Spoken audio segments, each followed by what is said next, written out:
The American dream. You get up at 5 in the morning, rush to be out of the house by 5:30, try to make it to work at 6. You work a 12-hour shift. In those 12 hours, you take crap from your managers and coworkers. You eat at whatever time they say that you can eat for the amount of time that you can eat. You have sick days, but if you use them, it's frowned upon. So if you want to aspire to be anything within the company, try not to use them. Then you work until you're 62 years old. You pay bills until you die, and you're expected to be grateful. Forgive me, but it doesn't make any sense. And don't get me wrong, I'm grateful that I can go out to work to provide for my house. In fact, the Bible says that he who does not work should also not eat. So I'm in favor of hard work. What I'm not in favor of, though, is abuse. People putting their jobs in factories before their own health. When they don't need you anymore, you're gone. But if you want to leave, you better put in those 2 weeks. So yeah, it's a scam. Now, as an African, one dream that most people tend to have here is that one day they get to leave the continent and move to United States, where they can pursue their American dream. And this is something that has been pushing people. You find that most people are finishing their university studies in Africa, then they seek for further studies like master's and PhD studies to the United States. And when they seek them, their main agenda is to really go and get a greener pasture in America and have the American dream. However, of late I'm seeing certain videos popping up in my TikTok timeline. And one thing that I keep asking myself, is it really worth considering going to United States? Because many Americans whom have come across their experiences and their confessions, they are saying that the American dream that they knew is dead.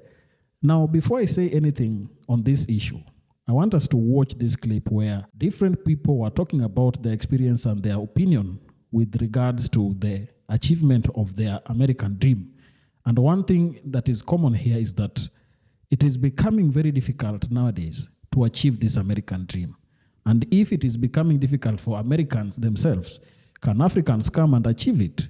Let's watch this, then come back and share our thoughts together. The American Dream Mall has been absolute disaster. Who would have thought opening a giant mall as people continue to stop going to malls would have been a bad idea? Now, things somehow got worse as their losses quadrupled in 2022, losing a casual $245 million. At the same time, the mega mall's expenses nearly doubled to $428 million. It is tough to make money these days, considering the price of fucking milk, alright? So for a mall, it's gotta be even worse for anyone to try to make any kind of money. So revenue last year actually only grew 6% to $183 million on the year. Now, 555, the owners of the mall, still reportedly owns its lenders a wild $1.7 billion in construction financing loans. This was bound to fail, man, and I get it. People want to make money and do all these extravagant things. Cool. I'm not going to hate the game, okay? You got to do what you got to do to make money. But the fact that they all got together and thought, why don't we just build a giant mall as people stop going to malls and maybe it'll work out? This just seems like no one actually thought this plan through, especially considering all the money and amounts of time and energy they've invested to it. And they've just faced COVID pandemic. People, I think someone died at the American Dream Mall at one point. Like, things have gone just absolutely, what can go wrong will go wrong for the American Dream Mall. But once again, the fact that they're even in this position and the fact they put so much money into this idea is absurd. I'm sorry, but the American dream never fucking existed. Like, what, your dream is to work until you are 65 and decrepit and not be able to make ends meet the entire time? Like, I'm sorry, but that just does not sound remotely appealing to me. It's not even about the dream anymore. Like, people are literally just trying to afford living in America. And here's the thing. If you are working for America, you will never be able to live your dream life in America. Like, and I know that most of you have probably already scrolled by now because you don't think it's possible to live in America without working for America. I was a server at the beginning of 2023. I quit my serving job. I started affiliate and digital marketing in April of 2023. And have now made almost $300,000 working online, and none of that came from my serving job. So if you are genuinely interested in working for yourself, starting an online business, check out the roadmap. It's at the top of my page. It literally shows you everything that you need to know to make money online, to start digital marketing. But I promise your dreams are so much more achievable than you think they are, but you're probably not going to reach very many of them by living that American dream life. I want to respond to this comment. The new American dream is to leave. I 1000% agree with this because I moved from California to Dubai. Best decision I've made because the American dream that we were taught as kids does not exist anymore. So for example, we were told to go to school, get a degree, buy a house. How are we going to do that today? I'm from San Francisco and the average house in San Francisco right now is $1.2 million. Who the F can afford a $1.2 million house? And again, this is not even a beautiful house. There's going to be homeless people probably right in front of your house. People are going to be breaking into your car. It's so dirty. It's so disgusting. It's not safe. Like, who wants to live like that? I'm sorry. I have to leave, and I'm glad I did. Is it true? Is the American dream gone? I just saw a statistic where 78% of people are living paycheck to paycheck. That was something that Dave Ramsey posted on X this week. 78% of people. And worse, or at least as bad, 1 out of 5, 1/5 of all people making over $100,000 are living paycheck to paycheck. What is wrong with this situation here? Guys, hi, my name is Tammy. I'm a single mom of 2 kids, both of which unfortunately are grown and gone. And guys, I know the struggle. I get it. Like I'm definitely one of the 78%, you know. I've never hit the 6 figures yet, but I'm telling you, that's crazy. What is happening to our country with the economy, gas prices, grocery prices, everything's so expensive. Guys, you really have to have a second income. For those people who have not discovered the beauty of digital marketing yet, my friend, I'm here to tell you, you are missing out. Do yourself a favor. Look at some research. Look at the way it's been climbing over the last 4 years since COVID. Everything is going digital now. My friend, this is just the beginning. If you don't get in it now, you are missing a golden opportunity. The one thing that I really wanted was to be able to keep my home because that was my kids' home. I didn't want them to leave that place. That was the only place they really had ever known. So I worked 2 and I worked 3 jobs. I stayed stressed and I stayed exhausted. And a lot of my memories, I mean, I do have good memories, but a lot of my memories of when I was raising my kids, I slept on the weekends. When I did have time off, all I did was sleep because I was so exhausted. I was so tired. And then, guys, I can't take that back. If you're tired of feeling the same way and you're ready to make a difference in your life, guys, I don't want to be that 78%. Next year, this time, I plan on thriving. I'm not going to just be surviving and getting by. And I would love for you to come along with me, my friend. In the comments, drop me if you're ready to change your life. Because you, my friend, you are priceless and you are made for a better life. Can someone please tell me why that in this country, in this day and age, in the United States, it's supposed to be the greatest country in the world, that people all over this country are having to make difficult decisions between doing something wonderful for their family and having to make ends meet and pay their bills, from living their best life to living paycheck to paycheck. Here's what I mean. One of my friends was telling me the other day that she really wants to send her son to this tech camp this summer. And it'll be really good for him because it's going to help him in school. But if she sends him to tech camp, then they can't take a family vacation because the tech camp is expensive. And then she says, well, maybe we can go away for a long weekend. She has to choose between doing something that's really going to help her child in school and doing something that the whole family will enjoy. But they can't do both. And there's something wrong with that. And another woman that I know is about to deliver her 4th child. And she's worried that when her maternity leave ends, she's going to have to choose between going back to work and sending her kids to daycare or staying at home and taking care of her kids, but then they'd have to tighten their belts because they'd be down to 1 paycheck. And if she goes back to work and puts her kids in daycare, she's basically working for the daycare center. Because daycare in this country is fucking expensive. And that's not okay. I don't think people should have to choose between doing something that's going to help their family and doing something to just get by. So many people are having to make the hard decisions because they don't have the resources to really live their best life because their resources are all going towards just satisfying their basic needs. In this country, that's supposed to be the richest country in the world, we don't have universal daycare, we don't have national health care, we don't have free college, and we don't have enrichment for all kids. And there's something wrong with that.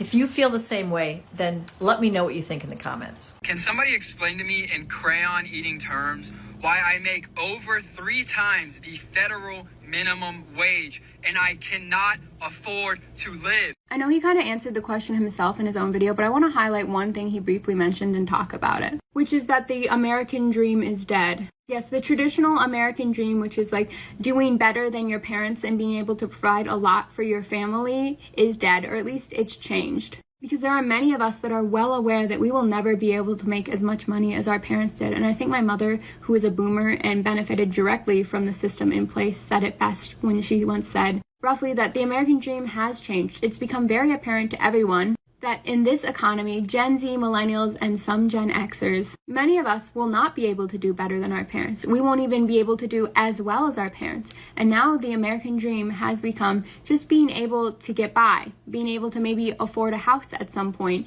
maybe have a kid or two if we're lucky enough to make that much money. And a lot of us, myself included, who has now experienced company like financial related layoffs twice so far in the last 2 years since I've entered the job market. You know, those of us who feel like we're constantly in fight or flight about bills and how we're going to keep making it by, it's making us miserable and feel so hopeless. And yes, I could sit here all day and show you graphs of how like inflation is going up, and while wages are going up, it's just not matching inflation. So it feels like we're all just constantly working and working, and the goalpost just keeps getting moved further and further away from us. And yeah, it has a lot of us extremely stressed and worried and feel like just giving up because we're constantly running a race where the finish line is getting moved further out. And I think it's obvious that we're all just really exhausted by it now. I know I am. I'm constantly hitting a wall with all of this.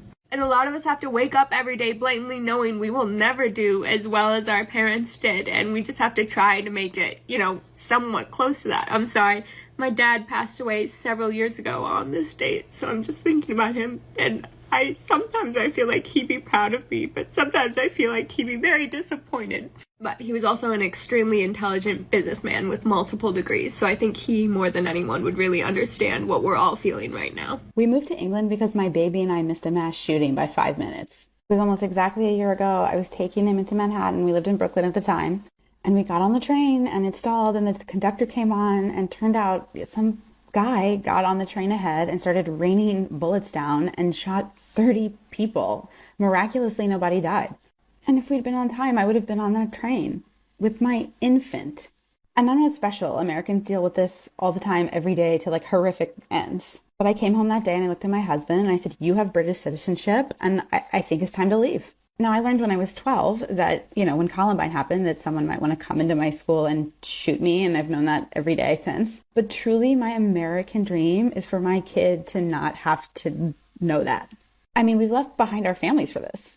We're incredibly privileged that we're able to take this leap, but I just want to say that, like, leaving America is not for romance, it's for survival. For those of you that don't understand how truly awful the US has become, I'm going to put it into perspective for you. I saw my aunt yesterday and she told me a story that absolutely blew my mind, and it's really hard to tell me a story about the evil that America is right now that surprises me. But this surprised me. It's on another level. So my aunt is a realtor, and she had a client in the past that she sold a second farm to. He is a farmer and he raises cattle, making an honest living, and so his original farm wasn't big enough for all of his cattle, so he had to get a second farm. And then his wife got pregnant, and then a medical emergency happened.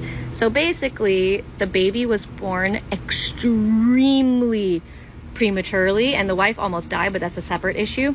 And so I want you to guess. I want you to formulate a number in your head about how much you think it cost for that baby to be in the hospital for 4 months because it was a premature baby. Take a minute, think about it.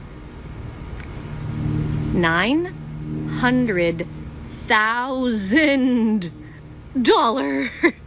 Almost $1 million. What small-time, small business owner, farmer has $1 million? So now he has to sell his second farm, he has to sell some of those cattle, and for what? so his baby could survive America, right? So pro-life, huh? You stuck and just don't know which way to go? Has life kind of got you tore down, guys? Are you thinking maybe it's because of your job and you just need a change? If you're willing to give me 2 hours a day, just 2 hours, stop that Netflix show and give me 2 hours, I can show you a dream job. Guys, my name's Rachel. I'm 47 years old and I am a factory worker at corporate America. But recently I discovered an online digital blueprint that is teaching me the skills to build my own online business and to master my own online business. I'm also learning how to use social media to attract my perfect customer. So guys, if you want to get rid of that 9-to-5 and stop trading time for money. If you guys are tired of trading time for dollars, comment ready and I can show you a new way. Why is everything so freaking expensive? What happened to the American dream? I'm in the interior design business and I'm seriously flipping out. Today I'm driving by a house and, you know, I'm always checking what's on the market and whatnot. And it is in Darien, Connecticut. So, you know, Connecticut's fancy area, you know, most aspiring place to live, etc. But I got to tell you something. It's out of control. This is a modern farmhouse, okay? Something I guess most people are still aspiring to, even though it's become a little cliche. You know, the white house with the black windows that look like it's wearing too much eyeliner. And you know, I decided as I'm driving by this house most days, I decided today I'm going to look it up. I see that it's for sale and I decide to look it up. It's on a busy road. It's a sprawling house, not massive. I would say 5,000 square feet. It's on a busy road. School buses are going by all day long. Cars are going by all day long. There's no acreage. There's no vistas. There's no horses, you know, chomping their hay in the background. There's no view of the ocean. There's no, you know, silence, you know, pastoral fields awaiting you.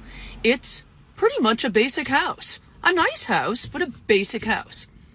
I looked the house up. Guess what? $6.7 million. It's not even an acre of land. $6.7 million. I'm dying. What the hell has happened to the world? Now, these are some of the things that I wish most Africans who are scrambling for green card from Africa to United States could have some time to watch, because after watching this, they would really rethink their decision to move outside Africa, because I think Africa remains the best place to be. Cost of living could be high, but we have different strategies that we can use to get our food. For example, here we still have our farms. Here we can still go and get food cheaply from the farm instead of buying groceries from supermarkets, from malls and everywhere. So I think in Africa, we have a better chance of surviving and even achieving our African dream. But what is the problem in America? The perception among many Americans that achieving the American dream is increasingly difficult stems from several interconnected economic and social factors. First, the cost of living has significantly outpaced wage growth, making traditional markers of American dream like home ownership and retirement security less attainable. Inflation has continued to erode purchasing power, with housing prices in particular soaring to levels where the median home cost is over 3 times the median family income, a trend that has widened the gap since 1990s. Additionally, the burden of student loan debt has become a formidable barrier for young generations, with the cost of education far exceeding the average lifetime earnings, pushing back the timeline for achieving financial independence. Income inequality has further exacerbated this situation, with the wealth increasingly concentrated among the top earners, leaving the middle and lower classes struggling to climb the economic ladder. This disparity is reflected in the belief that opportunities for upward mobility are diminishing, especially when compared to previous generations, with only 34% of Americans feeling that the American dream is still attainable. Now, here you have only 34% of Americans thinking that American dream can be achieved. The remaining 66% are not of that opinion. So this tells you that most Americans believe achieving this American dream has become very difficult. The nature of work has also evolved, with job security dwindling due to automation, globalization, and the shift towards gig economy jobs, which often lack the benefits and stability of traditional employment. Moreover, the cultural narrative around the American dream has shifted. Young Americans are more likely to define success in terms of personal fulfillment and freedom rather than traditional material achievements, influenced by economic realities and changing societal values. Generally, these factors contribute to a widespread sentiment among Americans that the traditional pathway to achieving the American dream are either obstructed or redefined, leading to a more skeptical view of its attainability in 2025.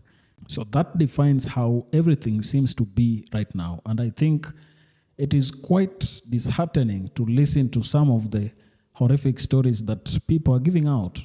Life is becoming unbearable, and I think we as Africans who are looking for opportunity to move outside the continent will have to really think otherwise, because if it is not tenable for Americans themselves, how will it be tenable for someone who is just coming here from Africa and going to live there? Tell me down in the comment section what you think about this. And if you're watching us for the first time, don't forget to subscribe to our channel, like this video, and also share. Thank you, and may the good Lord bless you. Goodbye.